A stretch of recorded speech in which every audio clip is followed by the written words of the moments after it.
Hello guys, welcome to Vyas immigration. This is Dheeraj Jadhav. आज हमारे साथ मिस्टर कुणाल व्यास है, जो व्यास इमिग्रेशन सर्विसेज के फाउंडर भी है। और आज अब हम उनसे बातचीत करने वाले हैं आयरलैंड के रिलेटेड। और पिछले 2017 से लेकर आज तक उन्होंने काफ़ी बच्चों को भेजा है। तो आइए हम उनसे बातचीत करेंगे और उनका एक्सपीरियंस जानेंगे, और कुछ सवाल भी है जिनके जवाब हम उनसे लेंगे। तो सर, सबसे पहले मैं ये जानना चाहूँगा कि रिसेंट में देखा गया है जो इंटरनेशनल बच्चे, खासकर Indians related to STEM courses, उनके लिए जो है रिसेंट में आयरलैंड जो है प्रीफर्ड डेस्टिनेशन बन गया है। तो आपकी नज़र में ऐसा क्यों हो रहा है? आयरलैंड स्टेम कोर्सेज के लिए प्रेफर्ड डेस्टिनेशन इसलिए है क्योंकि किसी भी कंट्री में जब भी कोई माइग्रेट करता है तो वो 2-3 चीज़ों को देखता है। नंबर 1, पढ़ाई एक जेन्युइन कॉस्ट पर हो रही है, और जो सेकंड चीज़ वो देखते हैं कि हमें पढ़ाई करने के बाद वहाँ कितनी अपॉर्चुनिटी है। तो आयरलैंड उन दोनों चीज़ों में खड़ा है। राइट। आयरलैंड उन दोनों चीज़ों में काफ़ी कंट्रियों से बेहतर भी है। आपको एक हाई स्टैंडर्ड एजुकेशन मिल जाती है आयरलैंड में एक जेन्युइन कॉस्ट पर, और आपको आफ्टर एजुकेशन भी आयरलैंड के अंदर बहुत एम्पल अमाउंट ऑफ अपॉर्चुनिटीज़ मिल जाती हैं, स्पेशली स्टेम कोर्सेज के स्टूडेंट्स को, कि वो वहाँ जाके सेटल हो जाएं, अपनी फैमिलीज़ को बुला लें और इवेंचुअली वो PR या पासपोर्ट को अप्लाई करें। और सर, जो एवरेज ड्यूरेशन है कोर्सेज का जो बच्चे वहाँ पर पढ़ना चाहते हैं वो कितना है, और जो उसके बाद जो पोस्ट स्टडी वर्क परमिट है वो कैसा मिलता है, उसका स्कीम्स क्या है? राइट। आयरलैंड में देखिए, कंपैरेटिवली अगर आप यूरोप से कंपेयर करोगे तो Ireland is also part of European union, लेकिन वो शेंगन का पार्ट नहीं है क्योंकि वो मेनलैंड यूरोप के अंदर नहीं है, but still it is part of European union, वहाँ यूरो भी चलता है। तो आयरलैंड में कंपेयर टू यूरोप कुछ एडवांटेजेस हैं।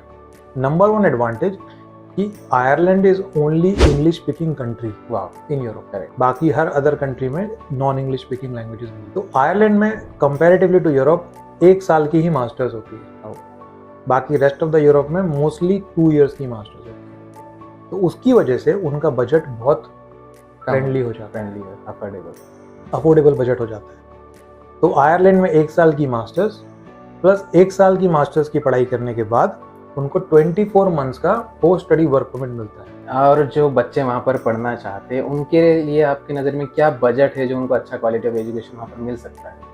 आयरलैंड में कुछ बेसिक चीज़ों को अंडरस्टैंड करने की ज़रूरत होती है। आयरलैंड में कुछ 9 या 10 यूनिवर्सिटीज़ हैं, ज़्यादा बड़ी कंट्री नहीं है, अराउंड 10 यूनिवर्सिटीज़ हैं आयरलैंड में। ऑब्वियसली जो यूनिवर्सिटीज़ हैं उनका बजट थोड़ा ज़्यादा होगा, तो उनका बजट रफली 15,000 यूरो से लेके 27,000 यूरो तक चला जाता है, डिपेंड कि उनकी रैंकिंग कितनी हाई है। तो टॉप रैंकिंग 2 यूनिवर्सिटीज़ हैं आयरलैंड में, TCD एंड UCD। उनका बजट रफली 20,000 यूरो के ऊपर जाता है अगर आप मास्टर्स प्रोग्राम पढ़ना चाहते हो।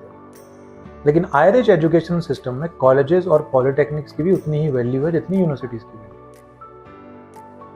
तो किसी के पास इतना बजट नहीं है कि वो 20,000 या 20,000 प्लस यूरो स्पेंड करके वहाँ पढ़ाई करे, तो वो पॉलिटेक्निक कॉलेजेस में भी मास्टर्स अप्लाई कर सकता है, जो उनको एक बजट फ्रेंडली रफली 12,000 यूरो से 17,000 यूरो के अंदर मिल जाती है for the entire course. Wow, great.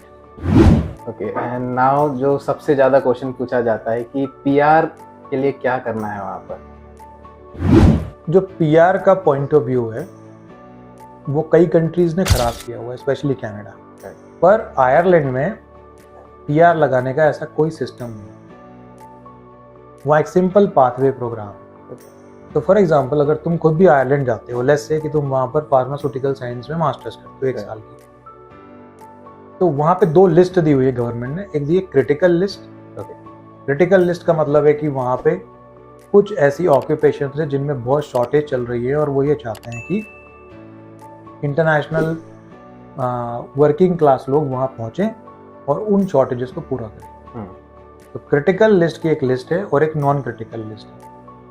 तो आप ऐसा फार्मास्यूटिकल साइंस को वहाँ पढ़ने जाते हो मास्टर्स लेवल पर, आप 1 साल की पढ़ाई कंप्लीट करोगे। During those 2 years of post study work permit, अगर आप वहाँ फार्मास्यूटिकल में 38,000 एंड मोर यूरो की जॉब सिक्योर करते हो तो आपको स्पॉन्सरशिप वीज़ा मिल जाता है या क्रिटिकल वीज़ा मिल जाता है।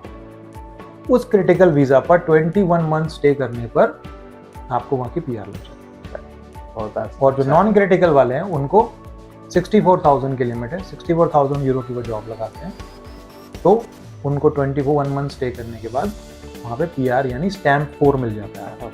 बाकी कंट्रीज के मुताबिक तो देखा जाए तो आयरलैंड अफोर्डेबल भी है और इजीली टू गेट PR भी है।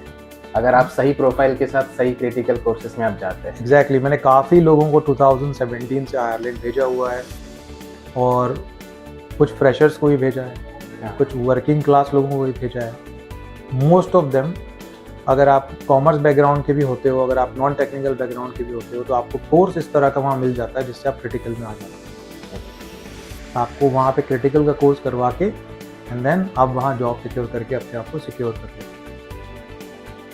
Okay, thank you sir, it was nice to talk you. To you.